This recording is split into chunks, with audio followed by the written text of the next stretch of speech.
ainsi, naïveté que j'ose confesser. Au milieu de ce siècle, un homme a pu penser qu'une vierge de marbre sculptée à l'antique acceptait dignement ses missions plastiques. J'ai eu cette illusion, bien folle en vérité, qu'en un corps virginal incarnant sa fierté et jetant ses défis à nos pudeurs moroses, l'art daignait traverser le désert de nos proses. Ah, cette femme, au corps fier comme ces Vénus, qui laissaient justement chanter leurs contours nus, ne voile sa beauté d'une robe hypocrite que pour mieux attiser les désirs qu'elle irrite. Elle aime avoir les yeux, suivant lascivement les replis serpentins de son ondulement, exprimer l'effroyable angoisse de Tantale. Et c'est pour défier les désirs qu'elle étale, avec tant d'insolence et tant de majesté, le cynisme impudent de sa virginité. Et son orgueil vous dit, le désir qui m'appelle ne convaincra jamais ma volonté rebelle. Le feu de vos regards n'échauffe pas mon sang.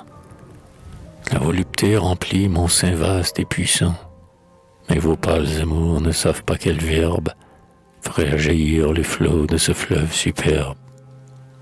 La fleur de ma beauté, nul ne peut l'accueillir, et je me ris de voir les ailes du désir, ainsi qu'un papillon timide qui voltige, d'écrire de grands ronds alentour de sa tige.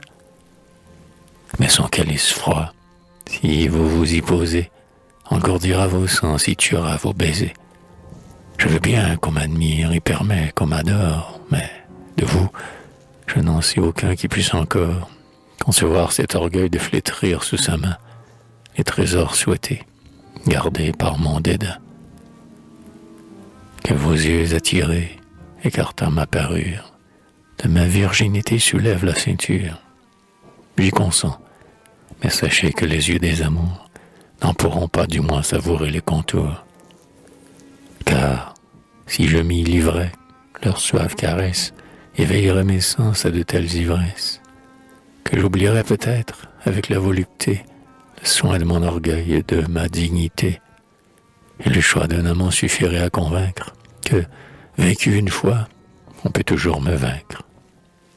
Je veux que vos désirs restent dans l'idéal, car ma virginité me sert de piédestal, et comme une déesse au milieu de son temple, je domine d'en haut l'amour qui me contemple, puis d'un baiser tremblant souille mes pieds altiers. Mais, si je descendais, vos regards familiers habitueraient bientôt leurs caresses profanes à confondre la vierge avec la courtisane. Or, je ne le veux point. J'appartiens à celui dont l'immense splendeur rayonne sur autrui, et qui sait, dédaigneux d'un honneur illusoire, imposer hardiment sa fortune ou sa gloire.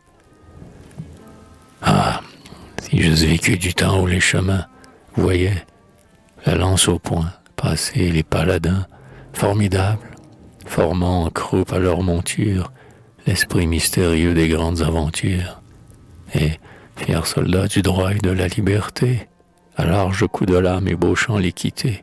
Certes, alors, mon époux était le prud'homme, le plus riche en courage et le moins économe, et celui dont le front magnanime eût porté la gloire, avec le plus de grâce et de fierté. Et lorsque la puissance et toute la richesse, les efforts des vertus démontrent leur faiblesse, et le droit souhaité de commander aux sœurs échoua au plus offrant, et non pas au plus fort. Je prétends à ce droit, mais pour que je l'acquière, il faut m'envelopper dans cette allure altière, dont la froideur savante, excitant le désir, me soumette l'époux que je voudrais choisir. Qu'importe à ma beauté que l'amour autour d'elle ravage cette foule à qui je suis rebelle, si ma virginité peut enfin y trouver celui que ma raison m'ordonne de rêver.